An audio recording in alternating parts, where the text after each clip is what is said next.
தனுசு ராசின்னு சொல்லும் போதே அதிபதி குருவாக இருப்பாங்க. தனுசு ராசியும் தனுசு லக்னமும் நல்ல நாலேஜ் இருக்கக்கூடியவங்க, அதிகமாக படிக்கக்கூடியவர்கள், இந்த ஆராய்ச்சி பண்ணுற விஷயத்தில் அதிக ஈடுபாடு கொண்டவர்கள். ஆனால் ஒரு விஷயத்தை முழுமையாக ரிசர்ச் பண்ண முடியாதவர்கள் அப்படின்னா அது தனுசு ராசி தான். அதே போல் காதல் சார்ந்த விஷயத்தில் தோல்வியை சந்திக்கிறவங்க இந்த தனுசு ராசி. கர்ம பதிவு புதன் சொல்லிட்டோம். இவங்களோட பூர்வீக ரீதியாக பார்த்திங்கன்னா ஒரு கன்னிப்பெண்ணுடைய சாபத்தை சந்தித்தவங்க தனுசு ராசி நேயர்கள். அந்த பெண் சொல்லும்போது ஒரு 12 வயதுக்குள்ளே இருக்கக்கூடிய ஒரு பெண்ணாக இருப்பாங்க.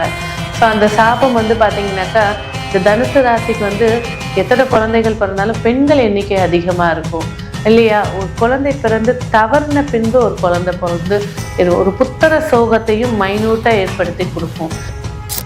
ஸோ இந்த தனுசு ராசின்னு சொல்லும்போது பார்த்திங்கன்னா நிறைய இடங்களில் பேர் புகழ் இதெல்லாம் பெறுவாங்க. ஆனால் முக்கியமான இடங்களில் பேச தெரியாதவர்கள் அப்படின்னா அது தனுசு ராசியாக இருப்பாங்க. நாலேஜபிள் பர்சன், ஆனால் காலதேச வர்த்தமானம் அப்படிங்கிற விஷயத்தில் கொஞ்சம் கவனம் தேவை. வாழ்க்கையில் பின்பகுதியில் மறதின்ற ஒரு விஷயத்தில் மாட்டக்கூடியவர்கள் இந்த தனுசு ராசி நேயர்கள். ஏன்னா அந்த 12 வயதுக்குள்ளே இருக்கக்கூடிய குழந்தைகள் இவங்களுக்கு செட்டே ஆக மாட்டாங்க. இவங்க குழந்தையே செட் ஆகாதா? சிலர் பார்த்திங்கன்னா ஒரு சிலர் சொல்கிற பிள்ளைகளை அதிகமாக அடிச்சுட்டு டார்ச்சர் பண்ணிட்டு பேசிட்டு இருக்கக்கூடியவங்களும் இந்த தனுசில் ஒரு 25% கண்டிப்பாக இருப்பாங்க. ஸோ இந்த தனுசு ராசின்னு சொல்லும்போது பார்த்திங்கனாக்கா இவங்களுடைய வாழ்க்கை முறையில் பொது வாழ்க்கையில் மிகப்பெரிய பிரம்மாண்டமாக இருப்பாங்க. ஆனால் இவங்களோட பர்சனல் லைஃப்பில் இவங்களுக்கு மன வருத்தங்கள் தான் அதிகமாக இருக்கும்.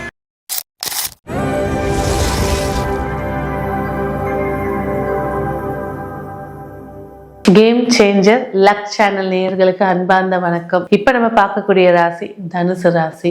தனுசு ராசின்னு சொல்லும் போதே அதிபதி குருவாக இருப்பாங்க. தனுசு ராசியும் தனுசு லக்னமும் நல்ல நாலேஜ் இருக்கக்கூடியவங்க, அதிகமாக படிக்கக்கூடியவர்கள், இந்த ஆராய்ச்சி பண்ணுற விஷயத்தில் அதிக ஈடுபாடு கொண்டவர்கள். ஆனால் ஒரு விஷயத்தை முழுமையாக ரிசர்ச் பண்ண முடியாதவர்கள் அப்படின்னா அது தனுசு ராசி தான்.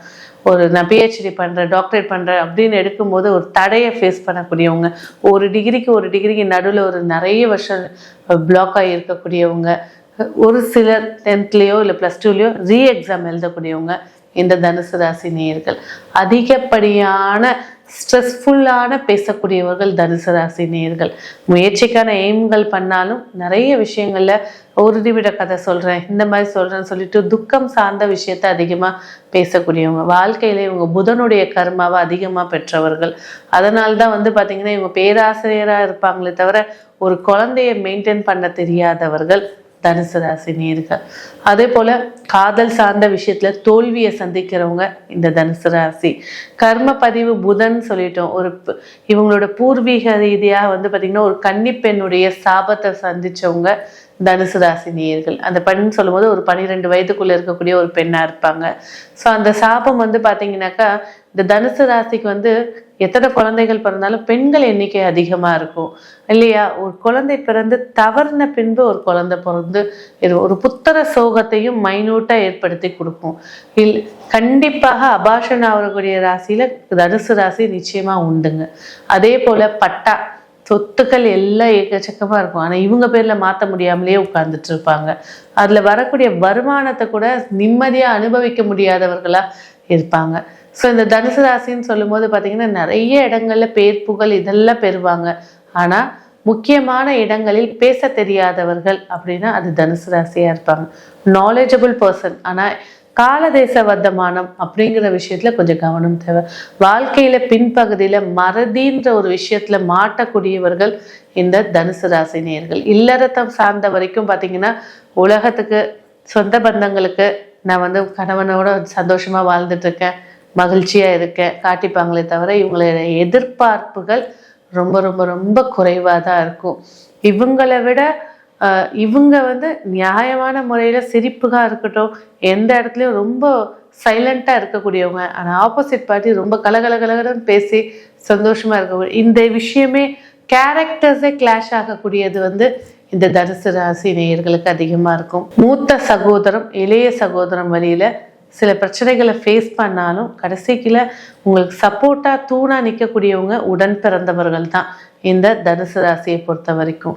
எப்போதுமே பார்த்தீங்கன்னாக்கா நான் டியூஷன் சென்டர் ஆரம்பிக்கிறேன், நான் டீச்சிங் ஆரம்பிக்கிறேன், இது தனுசு ராசியோட எய்மாகவே இருக்கும். ஆனால் அதை வந்து 1 வருஷமோ 6 மாதமோ அதை மெயினாக ஃபுல்லாக கம்ப்ளீட் பண்ணவே மாட்டாங்க.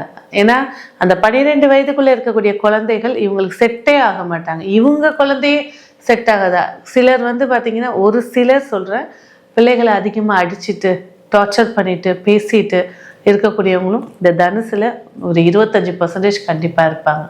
ஸோ இந்த தனுசு ராசின்னு சொல்லும் போது பார்த்தீங்கன்னாக்கா, இவங்களுடைய வாழ்க்கை முறையில் பொது வாழ்க்கையில் மிகப்பெரிய பிரம்மாண்டமாக இருப்பாங்க. ஆனால் இவங்களோட பர்சனல் லைஃப்பில் இவங்களுக்கு மன வருத்தங்கள் தான் அதிகமாக இருக்கும். தனுசு ராசி நேயர்களை பொறுத்த வரைக்கும் ஆரோக்கியம் அப்படின்னு பேசும்போது வந்து பார்த்தீங்கன்னாக்கா, இவங்க உடம்பில் இருக்கக்கூடிய தாதுக்கள், அதாவது செல்ஸு, மினரல்ஸு இதெல்லாம் குறைஞ்சி போகிறது, இவங்களோட உடம்பு வந்து ட்ரை ஆகுறது, விரல்கள் வெடிப்பு ஏற்படுத்தி கொடுக்கறது, விரல்கள் சேதம் தரது, கழுத்து சம்மந்தப்பட்ட பிரச்சனைகள், இதுதான் இவங்களுக்கு வந்து அதிகமாக இருக்கும். இது சின்ன குழந்தைய கேட்டால் கூட எனக்கு கழுத்து வலிக்குது, எனக்கு இது குத்துது, இந்த நகலை நான் போட மாட்டேன் அப்படின்னு சொல்லக்கூடியது.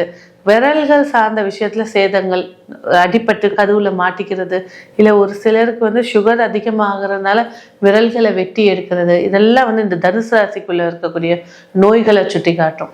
சரி, இந்த தனுசு ராசி அப்படின்னு சொல்லும் போது வந்து பார்த்தீங்கன்னாக்கா, முதல் குழந்தை சார்ந்த விஷயங்களில் நிறைய பிரச்சனைகளை ஃபேஸ் பண்ணுவாங்க. அடுத்த குழந்தைக்கும் ஒரு குழந்தைக்கும் இடைவெளி ரொம்ப அதிகமாக இருக்கும் இல்லையா? ஒரு குழந்தைக்கு ஒரு குழந்தைக்கு நடுவில் ஒரு குழந்தைய அபார்ஷன் பண்ணக்கூடிய வாய்ப்புகளை ஏற்படுத்தி கொடுத்துருக்கோம். கல்வி நிலையில் நல்ல நாலேஜபிள் பர்சனாக இருப்பாங்க. ஆனால் சில இடங்களில் தன்னோட திறமைக்கேற்ற வேலைகள் அமையாமல் கிடைச்ச வேலையில் வந்து அவஸ்தப்படக்கூடியவர்களும் இந்த தனுசு ராசி நீர் தான். அப்போ இவங்க புதனுடைய கர்மாவை அதிகமாக பெற்றிருக்காங்க. எந்த தெய்வத்தை வழிபாடு பண்ணால் சிறப்புகளை ஏற்படுத்தி கொடுக்கும்? அதாவது நெமிலியில் இருக்கக்கூடிய லலிதா திரிபுர சுந்தரி, அதாவது சின்ன குழந்தையா இருக்கக்கூடிய லலிதாம்பிகை.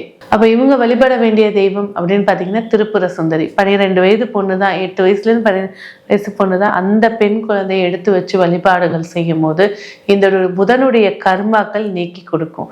அது இவ்வளோ நேரம் நம்ம பேசுனது எல்லாமே பொது பலன்கள் அப்படின்றத ஞாபகப்படுத்திக்கணும். இதை எப்படி தெரிஞ்சுக்கலாம்? உங்க ஜாதக ரீதியா இந்த கர்ம பதிவு எதன் மூலமா வெளிப்பட்டு இருக்கு, அதை எப்படி நீக்கி உங்களுடைய வாழ்க்கையில வெற்றி பெறலாம் அப்படின்றத உங்க ஜாதகம் மூலியமாக துல்லியமா தெரிஞ்சுக்கலாம். நன்றி.